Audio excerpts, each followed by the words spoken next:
तर आपण आज परिमिती, क्षेत्रफळ आणि घनफळ यांची माहिती पाहूया. चला बाळा, सांग बरं, आयताची परिमितीचं सूत्र काय आहे?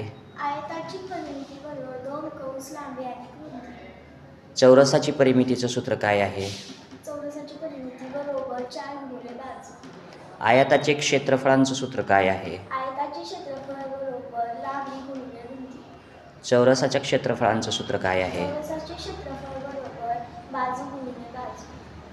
आणि ठोकळ्याचं घनफळांचं सूत्र काय आहे? लांबी गुणिले रुंदी गुणिले उंची. आणि घनांच्या घनफळाचं सूत्र काय आहे? बाजू गुणिले बाजू किंवा बाजूचा घन. बरं बाळा, मला सांग, परिमिती म्हणजे काय? परिमिती म्हणजे सर्व बाजूंची बेरीज. बरं. आणि क्षेत्रफळ म्हणजे काय? क्षेत्रफळ सर्व आकृत्यांच्या व्यापलेला भाग म्हणजे क्षेत्रफळ.